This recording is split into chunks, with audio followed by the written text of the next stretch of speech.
A Jesús seguiré, pongo en él mi mirada, veo su gran amor, canto sus alabanzas, a Jesús seguiré.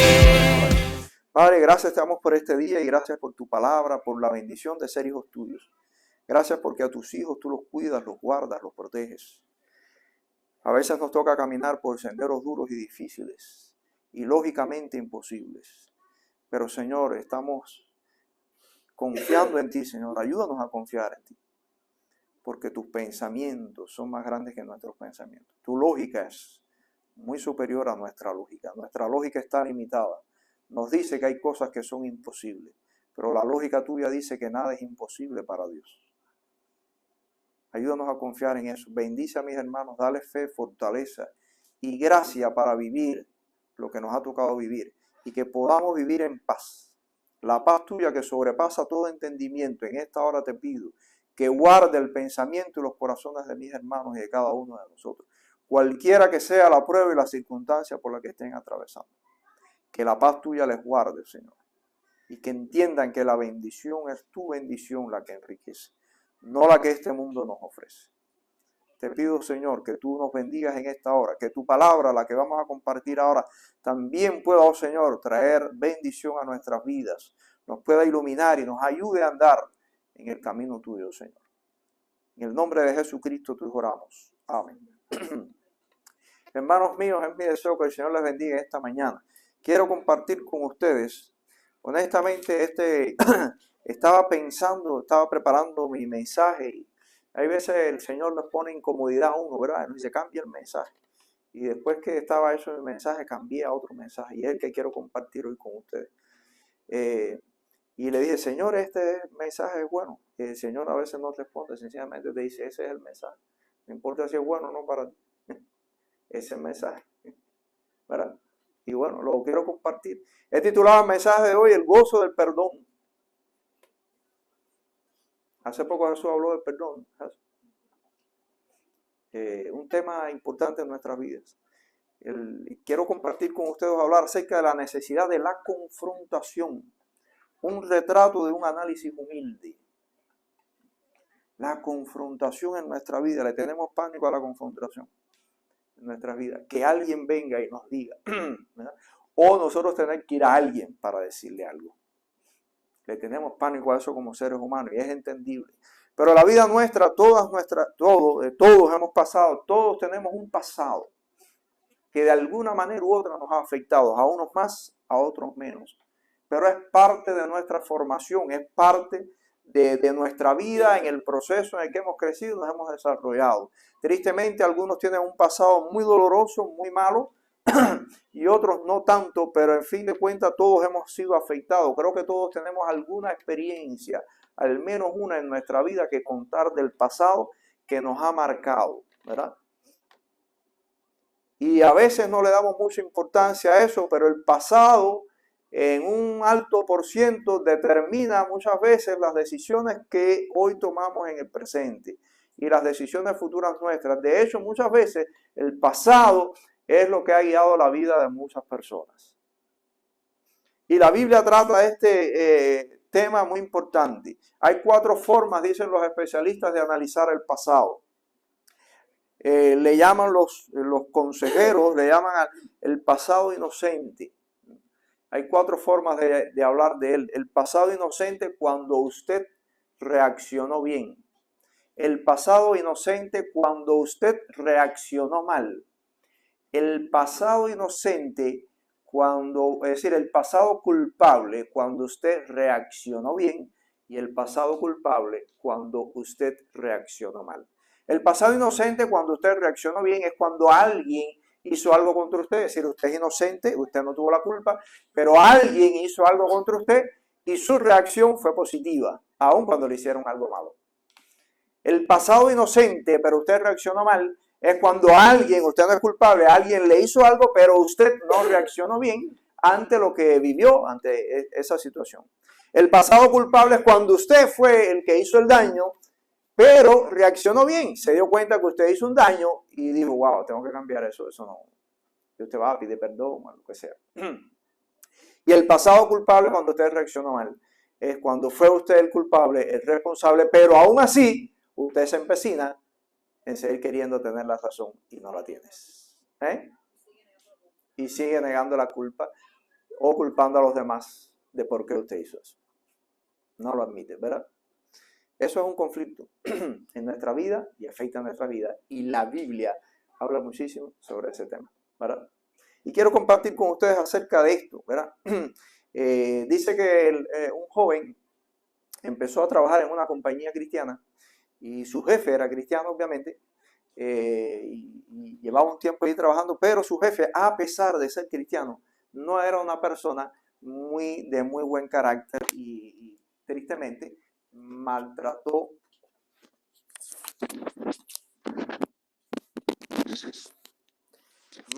a sus empleados, les hablaba mal, les gritaba y muchas veces los avergonzaba en la forma en la que trataba con ellos.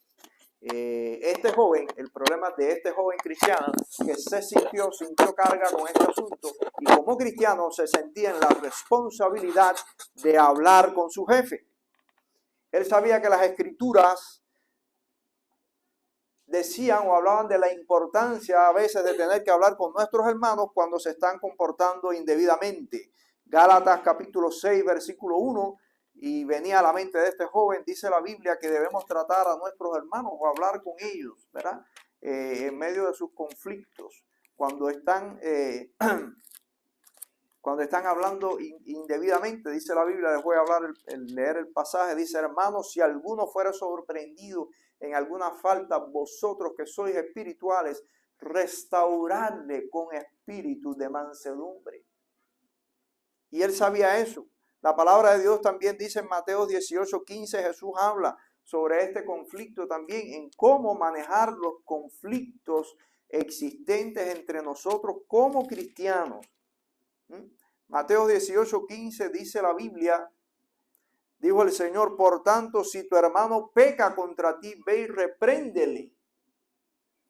La Biblia dice si tu hermano peca contra ti, no si tú has pecado contra tu hermano. Si tu hermano te hizo algo, dice la Biblia, ve y repréndele. Pero este joven cristiano tenía un problema. Evadió todo el tiempo la responsabilidad de hablar con su jefe. La palabra de Dios dice en Proverbios 29:25, el temor del hombre pondrá lazo, mas el que confíe en Jehová será exaltado. Este joven tenía temor confrontar a su jefe, aun cuando eran cristianos, y hablarle acerca de la situación que estaba viviendo. ¿Cuál fue el resultado? Que el problema fue creciendo, el sentimiento de enojo fue creciendo dentro de él. Porque eso es lo que sucede cuando nosotros prolongamos nuestros problemas y sucede aún en nuestras relaciones de amistades y se rompen, en nuestras relaciones aún matrimoniales y los conflictos van creciendo en vez de abordar los temas o abordar el conflicto de una manera adecuada. La Biblia nos enseña cómo manejar los conflictos. La palabra de Dios dice que el temor pondrá lazo a tu vida. Cuando reaccionamos indebidamente, eso es una mala reacción, ¿verdad? Porque no solo se trata, hermanos, y la Biblia habla de esto. A veces decimos, pero fulano fue el culpable. Él fue. Pero nuestra reacción puede ser tan culpable como el mal que nos hicieron. Y una de las reacciones más negativas que tenemos como cristianos es guardar silencio ante una situación negativa. La Biblia dice que el temor del hombre pondrá lazo.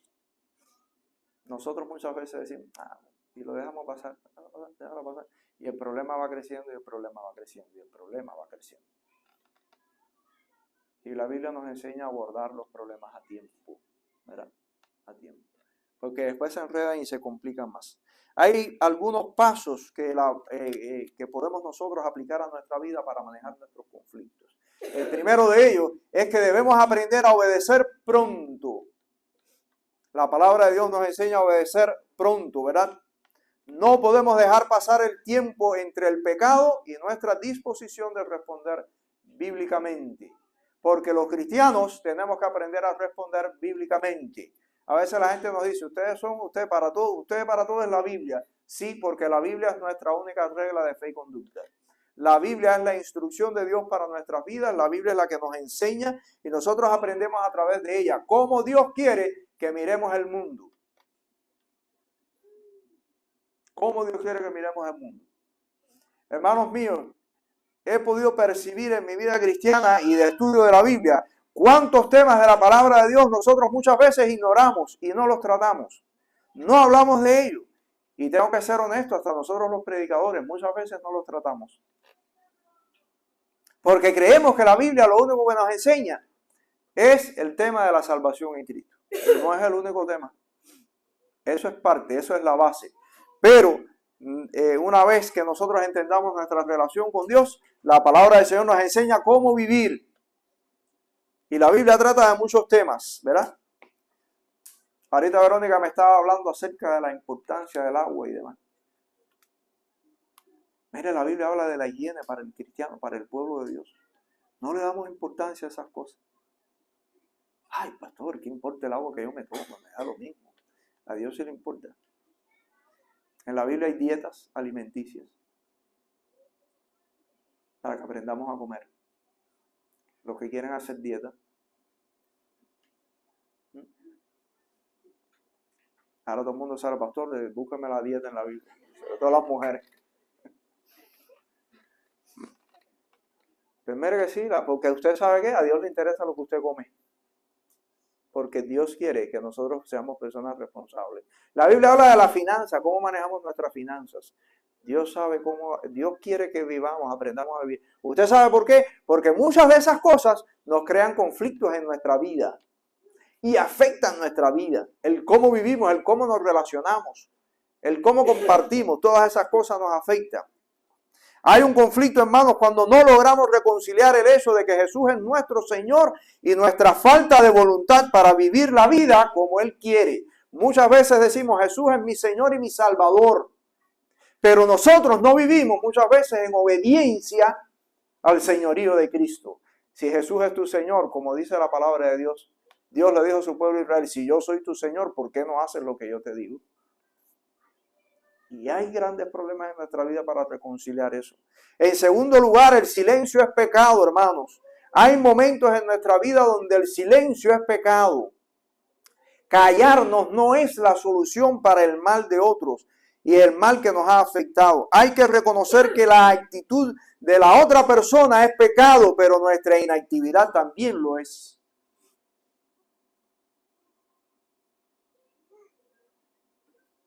Reconozco en mi vida ocasiones en las que hay personas que han dicho algo y yo sé que está mal y no les he dicho nada. Recuerdo yo una vez, estaba estudiando mi carrera en Cuba y un joven del grupo donde estábamos ahí conversando dijo en el medio del grupo, estoy buscando una religión que no me falle. Y yo nunca le dije nada. Y después yo dije, qué fallo tan grande tenía que haberle dicho. ¿Quién es el que no falla nunca? El joven estaba desesperado buscando algo en el mundo religioso que no le fallara. Pero a veces nos quedamos callados, hermanos. En tercer lugar, nuestra negativa a resolver el problema puede ser una falta de amor hacia las otras personas. Primera de Juan 4:18 dice la Biblia, el perfecto amor echa fuera el temor. Resolver el problema muchas veces es por la falta de amor hacia otros. Y uno tiene que orar por eso. No es que sea fácil amar a otras personas. No siempre es fácil amar. Amar a veces es difícil. Por eso ese concepto que a veces el mundo nos vende del amor. Un amor tan simplista, tan fácil. Pero que dura tan poco. Porque eso no es amor. Muchas veces el amor que el mundo nos vende está basado en ciertas características físicas de la persona.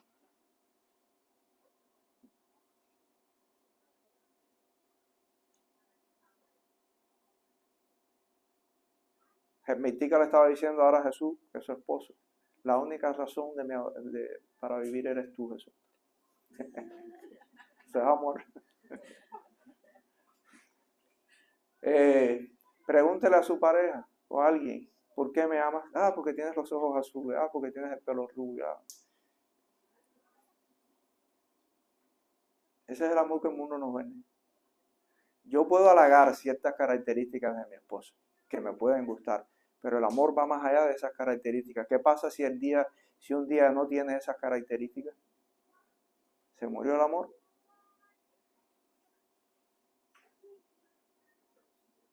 La Biblia nos enseña a amar, a amar debidamente, ¿verdad? Por eso es tan importante aprender a amar a las personas que están a nuestro alrededor. En cuarto lugar, somete el asunto en oración a Dios. Pida perdón al Señor por no haber hablado antes. Eso también requiere de ser perdonado. Señor, perdóname porque no supe tratar el asunto antes. A veces nos metemos en tremendos conflictos en nuestra vida. Y después que el conflicto se enredó, se puso bien grande, entonces queremos acudir al Señor. Y se nos olvida pedirle perdón al Señor porque no supimos manejar el asunto en su debido tiempo. O el Señor nos habló y nosotros pensamos que esa no era la solución. En quinto lugar, una sugerencia para los que tienen problemas de comunicación. Escriba de antemano lo que quiere conversar con la otra persona. Haga una lista de lo que a usted le gustaría decir. Porque hay personas que tenemos dificultades para hablar. Y a veces es mejor copiar. ¿Qué yo quiero decirle a la otra persona? ¿Verdad? Si usted tiene dificultad para comunicarse, escriba primero lo que quiere hablar. Y háblelo. En sexto lugar, exponga los modos en que usted cree que esa persona ha pecado contra usted o ha fallado o le ha ofendido. Escríbalo y dígaselo a la persona. Mire, me sentí mal por esto y por esto. Y búsquele una solución al problema. Hermanos míos, es incalculable el gozo que uno puede experimentar en su vida cuando aprendemos a perdonar. El gozo es restaurador, es sanador. Es bien importante. La confrontación puede ser muchas veces muy parecido al dentista. ¿Cuánto les gusta ir aquí al dentista? ¿Les gusta ir? Qué bueno, estos son muchachos son únicos. ¿Qué tú le estás enseñando, Oli, a estos muchachos? Yo le tengo pánico al médico, pero soy disciplinado. Yo me desmayo, me da fatiga, pero yo me quedo ahí. ¿Eh? Y eso es lo mejor que tengo, que me desmayo riendo para que no se asuste el médico. Decir, ese está hermano, pero por lo menos va contento. Así que no hay que alarmarse mucho. Ya Jesús me tuvo una vez que recoger. Pero brother, me pusiste una lanza en la cabeza, cualquiera se desmaya.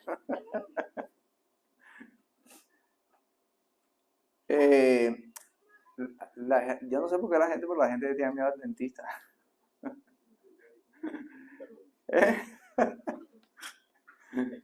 Le tiene pánico al dentista. Ir al dentista es terrible. ¿Verdad que no es fácil los aparaticos en la boca? Pero mire, la confrontación muchas veces es como ir a un dentista, ¿verdad? Y a veces estaba pensando en eso, ¿no? Genera tensión y muchas veces es doloroso. Entramos en pánico. Pero hay por lo menos dos razones por las cuales usted lo tiene que hacer. La primera, si no arregla su problema pequeño hoy, mañana será un problema grande. Porque el miedo muchas veces nos impide hacerlo. He descubierto y he podido mirar en mi estudio de la Biblia que el miedo es una de las cosas, o es la causa de muchísimas cosas. Incluso he podido ver que hasta la fe, el ateo no es tan ateo por convicción, sino por miedo. Al final he podido ver en muchos ateos que son más religiosos que nosotros, los que son religiosos enojados con Dios y terminan siendo ateos. Y es el miedo a tener que aceptar algo que él no quiere, lo que le impide creer. Y no es tanto la razón.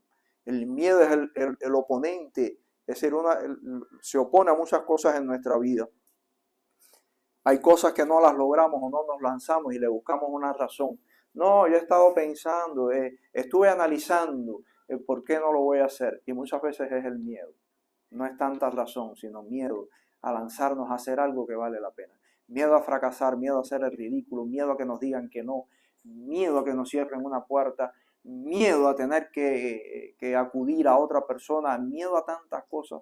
El miedo se convierte en un opositor, un gran opositor. Si usted no arregla el problema pequeño hoy, mañana será un problema mucho más grande. Y en segundo lugar, una de las cosas que he aprendido hasta el dentista, usted saldrá limpio. Después que usted se enfrenta, vas a salir limpio. Puede ser duro e incluso doler un poco, pero vas a salir sano. Vas a salir sano. La Biblia dice que nos quitamos un peso inmenso cuando aprendemos a perdonar, cuando tratamos con nuestro pasado. Recuerde esto, hermano, crecer gracias a nuestro pasado no consiste solamente en centrarnos en el trato pecaminoso de otros. Como usted fue hecho a la imagen de Dios, también se enfrentará a momentos en que su reacción ante el pecado de otros no complacerá a Dios. No se trata tan solo mirar lo que otros hicieron. Su reacción también puede no complacer a Dios. Y no olvide que usted fue hecho a la imagen de Dios. El propósito nuestro como cristianos al hablar, al aconsejar a alguien, a ayudarle en su vida y crecimiento espiritual, y ese es el propósito de la consejería cristiana, es poder restaurar la imagen de Dios que ha sido torcida en el ser humano por causa del pecado. Es ayudar a restaurar esa imagen. Y usted lleva la imagen de Dios y nuestras reacciones ante el pecado pueden ser tan pecaminosas como el mal que nos hicieron. Y eso distorsiona también la imagen de Dios en usted.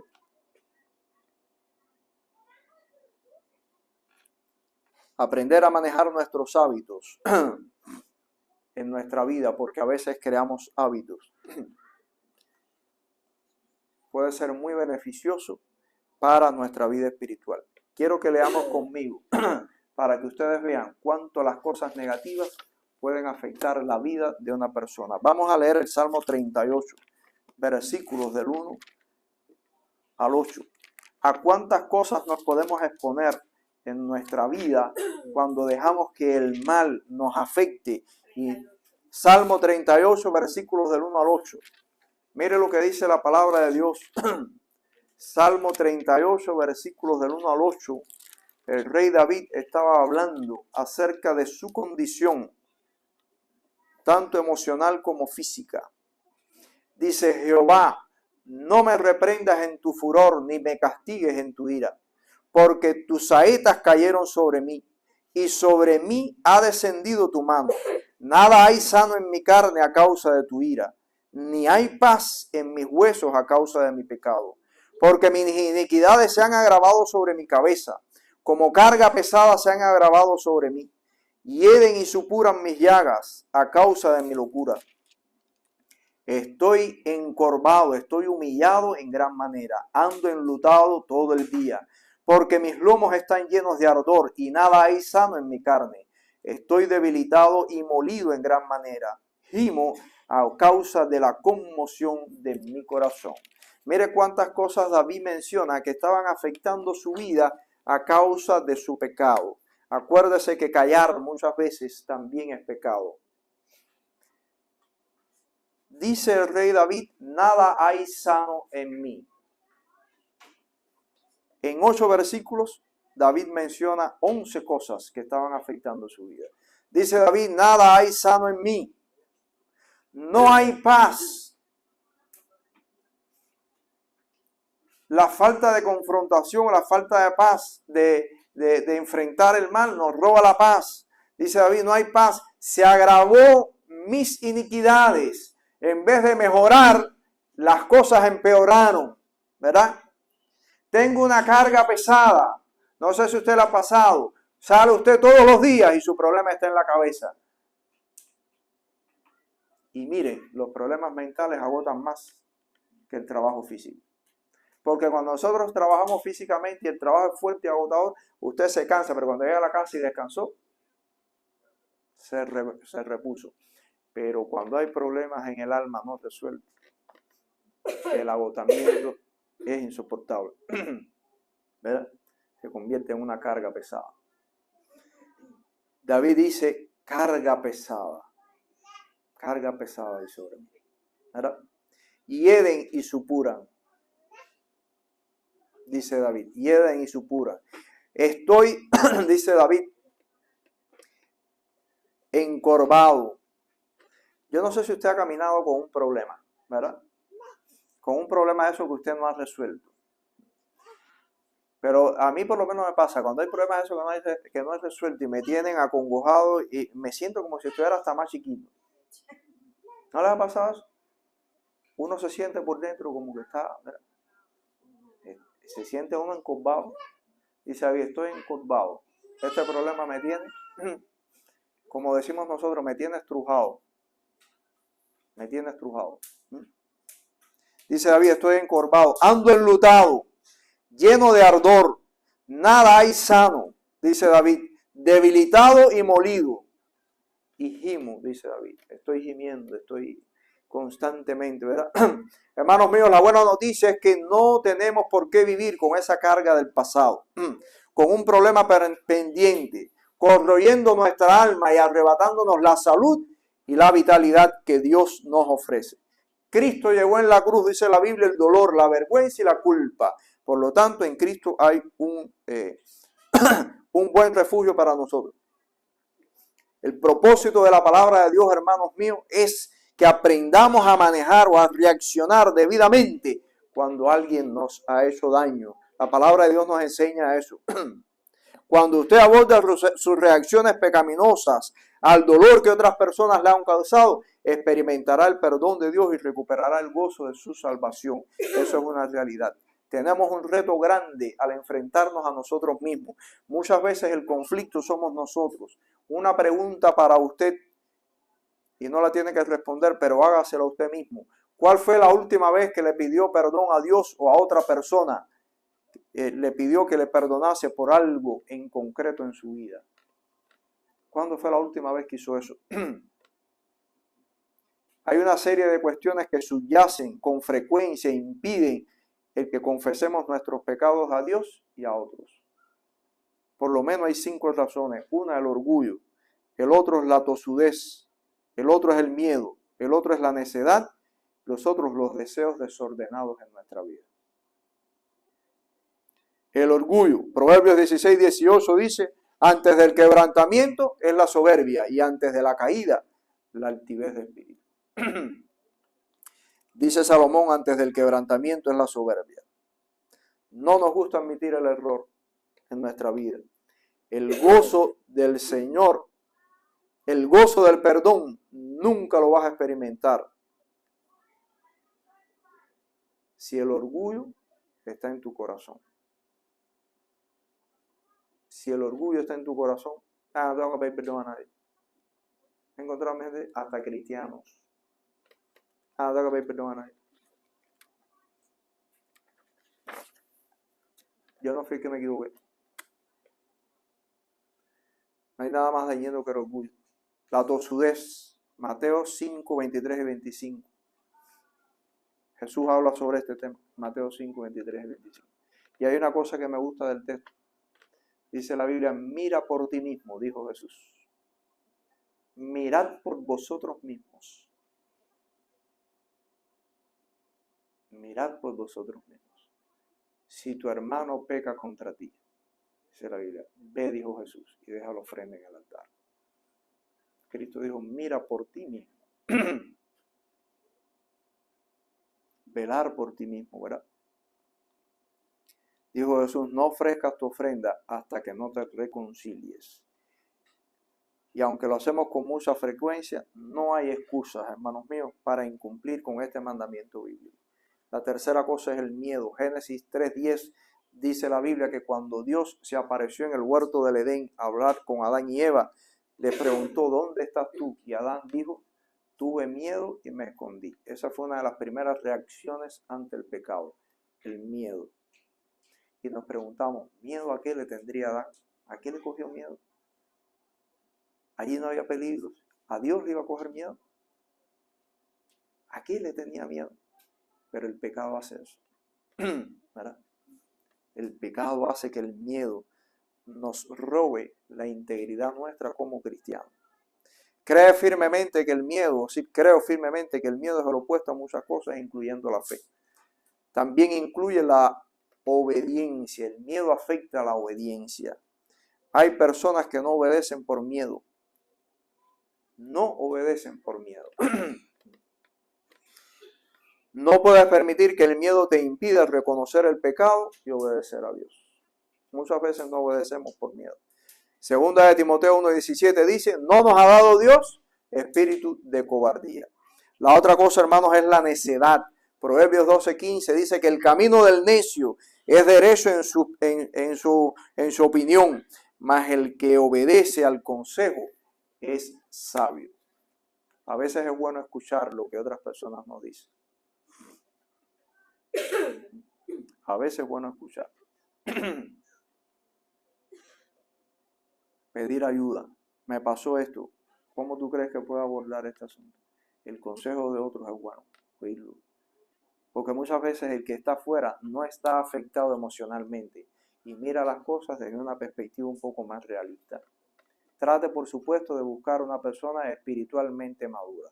No sea que usted se acerque a alguien que esté peor que usted y al muchacho ni le hagas caso, olvídate de eso. Que se muera ahí, es un problema de él. Tú no tienes que estarle robando a nadie, ni estarle, porque eso es lo que el mundo ve, ni estarle llorando a nadie. Pero la Biblia no nos enseña eso, ¿verdad? Entonces aprender a escuchar el consejo. Y por último, los deseos desordenados de nuestra vida nos impiden muchas veces la reconciliación. ¿Qué cosas son los deseos desordenados? A veces pensamos, un deseo desordenado, que nunca debo hacerme vulnerable al admitir mis errores. Al loco, la gente no, yo le digo eso, va a pensar de mí que eso es un deseo desordenado. Usted puede creer que debe gozar de la aprobación de los demás. No puedo hacer lucir delante de la gente que me equivoqué. Eso es un deseo desordenado. Debo siempre ostentar poder sobre otros, que la gente crea que yo sigo siendo el jefe. El jefe no se equivoca. Yo soy que estoy delante de esto, yo no puedo equivocar.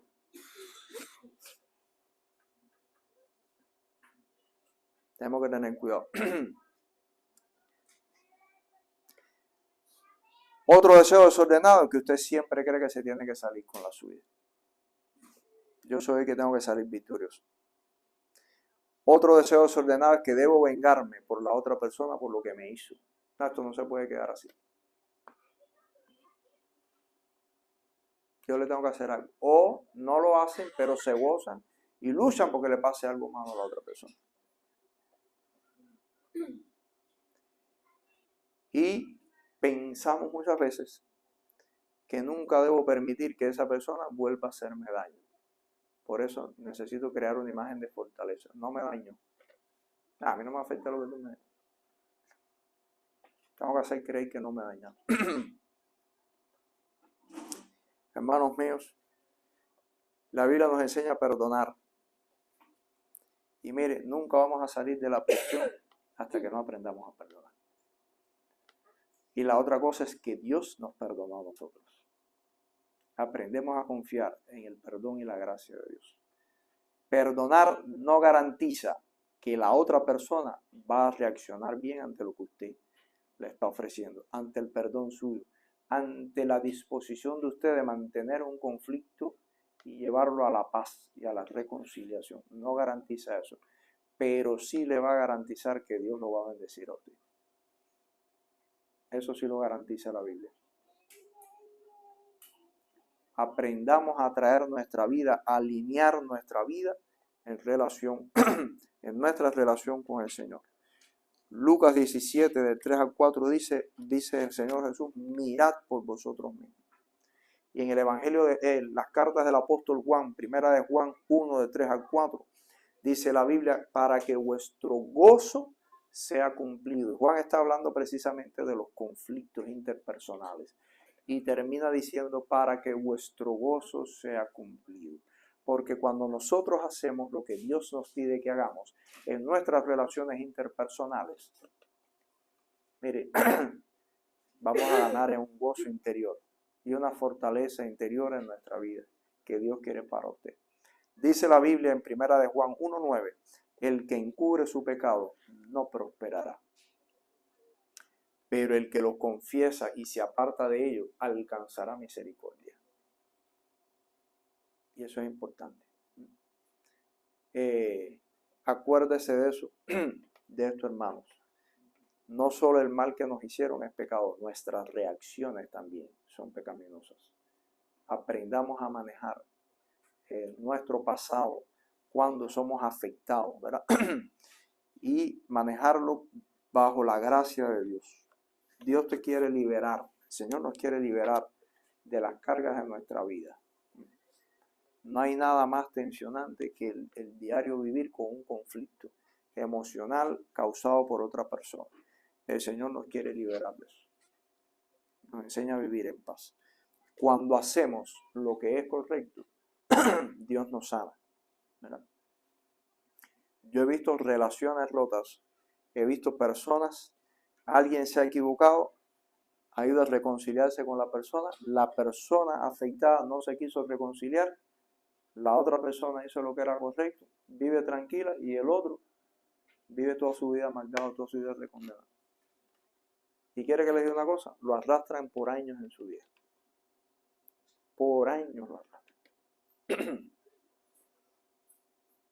He tenido la experiencia de pastorear gente así. Conocí un matrimonio que cuando jovencito, cosa de muchacho, joven, nunca debió haber pasado, pero pasó. Estaban a punto de casarse. Y el joven, no sé por qué razón, decidió no casarse con la muchacha. Y eran cristianos. Tendrían unos, si recuerdo la historia, como unos 17, 18 años. Eran bien jovencitos.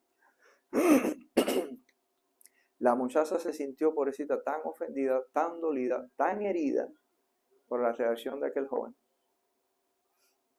que se afectó su vida emocional, pero también su vida espiritual. Se apartó de los caminos del Señor. Por años. El joven se fue del país. Fuera del país, vivió su vida entregada al Señor, se hizo pastor, se preparó, ha llevado a lo largo de su vida un ministerio exitoso. Y la muchacha, por no haber asimilado aquello, por no haber manejado aquella situación, vivió todos los años de su vida amargada, frustrada, fracasando de relación en relación, porque la amargura del corazón te lleva a eso. Y fue tan duro que cuando yo lo conocí, ya eran dos personas mayores. De hecho, ya tienen 80 y pico de años los dos. Pero cuando yo conocí la historia, y esta señora me empezó a contar su vida, y todo lo que le pasaba, lo que había pasado, y abrió su corazón porque la carga era mucha durante tantos años y decidió regresar a la iglesia, y yo estaba pastoreando, y cuando esta persona vino y me abrió su corazón y me contó todo lo que había vivido y por qué se había apartado del evangelio, y me dijo el nombre de la persona. No se acordaba bien ya del nombre de la persona. Y me dijo, yo creo que él se llamaba, y cuando me dijo el nombre, yo le dije el nombre completo y los apellidos. Y esa persona reaccionó, fíjense si todavía el dolor lo guardaba. Pero tú conoces a esa persona. Pero se puso, calma que yo no soy esa persona. Hasta Oli se asustó. Yes. Dígale, sí lo conozco. ¿Dónde lo conociste? Digo, bueno, él ha venido aquí a Cuba y me ha impartido conferencias cuando estaba estudiando en el seminario. Pero empecé a tratar con ella y le dije, ¿qué ha sido de tu vida? Mira, él se reconcilió con el Señor, pasó lo que pasó y ya. Estás sirviendo al Señor y tú te quedaste con tu amargura y tú, ¿qué vas a hacer con eso? ¿Vas a albergar toda la vida el dolor? Llegaste a la vejez con ese dolor ahí apuntado en tu corazón. Por la gracia del Señor, hoy es una persona alegre, entusiasta, y está firme en los caminos del Señor y llevó a sus hijos a los caminos del Señor. Qué tremendo. Y hoy está escribiendo un libro acerca de la vida de uno de sus hijos y de la influencia de sus padres sobre la vida de sus hijos. Hermanos míos, hasta que no te liberes del conflicto que llevas dentro, no vas a experimentar ni el gozo ni la paz del Señor. Por eso Dios lo pone como un mandato, no es una opción, es un mandato. Aprender a perdonar, porque si no vas a ser toda la vida un esclavo del daño de otros. Tristemente, el daño de otros. Que el Señor nos bendiga y nos ayude, ¿verdad? Las palabras de Cristo, mira por ti mismo, ¿verdad? Dijo el Señor. Y arregla el asunto con tu pasado. Que el Señor te sane y te bendiga. Vamos a orar. Padre, una vez más te damos gracias por este día y gracias por tus bendiciones. Permite, oh Señor, que la vida de cada hermano nuestro que aquí está presente pueda ser bendecida, pueda ser llena de gracia y que la paz tuya, oh Señor, pueda guardar la mente y los corazones de mis hermanos. Ayúdales a crecer, a entender este mensaje de tu palabra, Señor, y permite, oh Dios, que todos podamos someter nuestra vida a la obediencia a ti, Señor, porque en la obediencia a ti, oh Dios, hay bien para nosotros. Bendice a tu iglesia, oh Señor. Ayuda a cada hermano en esta hora, si alguno está atravesando por conflictos, los que están en pruebas difíciles, Señor, en incertidumbres. Ayúdales, oh Señor, y que el miedo no sea el conductor de sus vidas. Dale fe, fortaleza y gracia. Bendícenos a todos en medio de todas las cosas. Bendice nuestras familias, nuestro trabajo y todas las cosas que tenemos por delante. Y Padre, que la gracia tuya nos sostenga, nos ilumine para ver tus propósitos en nuestras vidas. En el nombre de Jesucristo tú oramos. Amén. A Jesús seguiré.